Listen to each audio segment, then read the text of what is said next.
Salut, donc je viens de finir ma deuxième séance de VMA, de course sur piste de cette 5e semaine. Alors aujourd'hui les sensations étaient bonnes.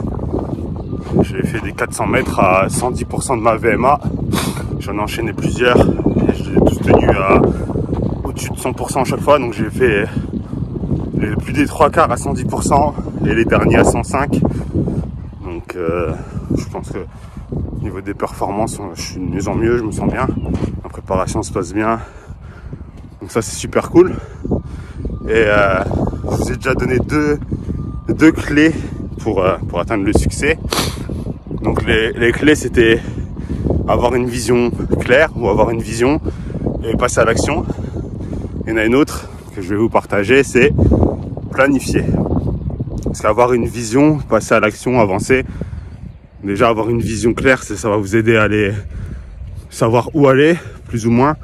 Mais après, il faut planifier. Quand on planifie, ce que j'aime bien faire, moi, c'est créer des sous-étapes. Donc avoir une grande étape déterminée avec un objectif bien précis dans le temps et un objectif bien précis en termes de quantité, quelque chose qui va être mesurable.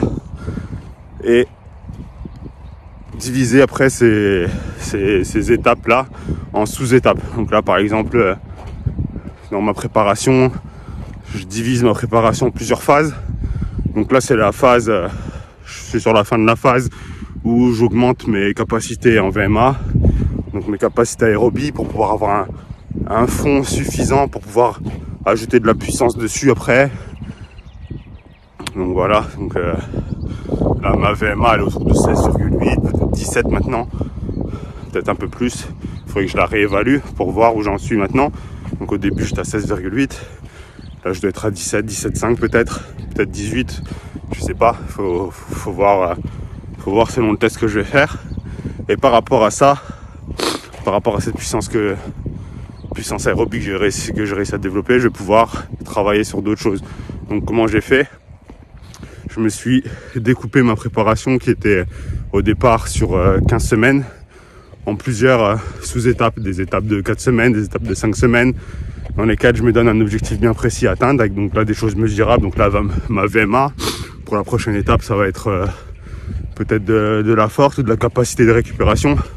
Enfin ça va être la capacité de récupération la prochaine étape, où j'en suis dans ma capacité de récupération pour pouvoir réduire les temps de repos, augmenter l'intensité de mes phases l'intensité de mes phases d'entraînement, réduire les phases de repos. Donc par exemple, je vais faire des rounds de 3 minutes au sac en sparring, et au lieu d'avoir une minute de pause, je vais avoir 45 secondes, après 30 secondes, après 25 secondes. Et le but c'est de pouvoir multiplier les efforts avec un temps de repos qui est court pour que à la fin de la préparation, je me recalque sur le même rythme d'un combat, donc c'est-à-dire 5 rounds de 3 minutes avec 1 minute 30 de pause en France, et que je sois capable d'optimiser ma récupération au maximum. Donc c'est-à-dire que quand je vais faire ma préparation avec des phases de repos de 30 secondes et des rounds de 3 minutes sur lesquels je dois être à 120%, et quand sur le ring je vais être pareil à 120% et que je vais avoir des phases de récupération d'1 minute 30 au lieu de 30 secondes, je vais pouvoir mieux récupérer et pouvoir mieux répéter mes efforts. Donc là, voilà, c'est une idée un peu de ce que je fais pour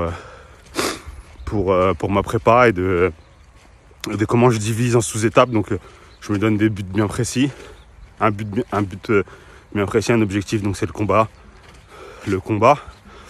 Dans ce combat-là, qu'est-ce que je veux atteindre comme objectif? Qu'est-ce que je veux faire? Déjà me faire plaisir, donc pour me faire plaisir, pour avoir une bonne condition physique, pour pouvoir donner le maximum, pour pouvoir bien sortir mes techniques, être lucide et pouvoir offrir un beau combat et pas subir et pas faire n'importe quoi, être dans le doute, etc. Donc pour ça, de quoi j'ai besoin? J'ai besoin d'avoir une bonne capacité aérobie pour pouvoir bien oxygéner mes muscles. J'ai besoin d'avoir de la puissance, de l'explosivité et avoir de l'endurance de force, donc pour pouvoir répéter ces efforts dans le temps. Donc avec plus ou moins la même intensité. Après l'intensité va dégrader avec la fatigue, mais le but c'est d'arriver à la fin du combat et d'avoir le moins de fatigue possible pour pouvoir répéter les efforts. Donc voilà les objectifs de ma préparation. Et après dans la vie de tous les jours c'est pareil.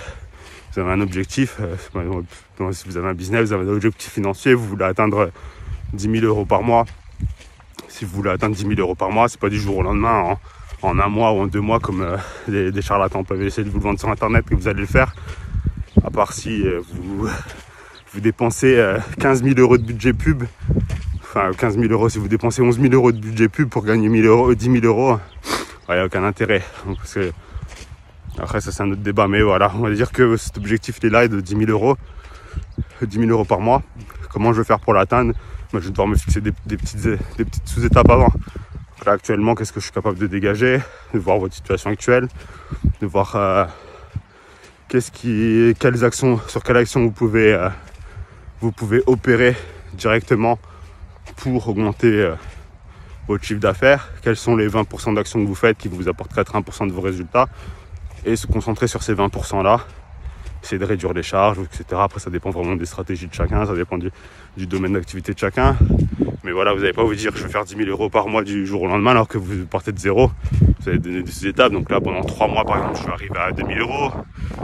Dans 6 mois, je vais être à 5 000, et ainsi de suite. Donner des sous-étapes avec des choses mesurables et des choses quantifiables pour que vous puissiez mesurer votre progression et y aller palier par palier. Parce que passer de 0 à 10, passer de 0 à 10K en un mois, ça va être super dur. C'est pas impossible, mais ça va être super compliqué. C'est une utopie. Mais par contre, passer de 0 à 1000, ou de 0 à 500, et y aller étape par étape. Une fois que j'ai atteint cette étape, voilà, je sais comment faire. Je réitère le mois suivant, j'essaie d'ajouter des choses, et petit à petit. Donc ça peut être pour ça peut être pour le business, ça peut être pour la perte de poids, ça peut être pour... selon ce que vous voulez faire.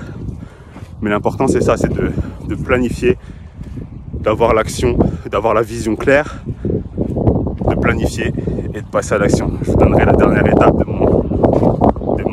de ma méthode la semaine prochaine ou dans 2 semaines. Pour l'instant, je vous souhaite une bonne journée, à bientôt.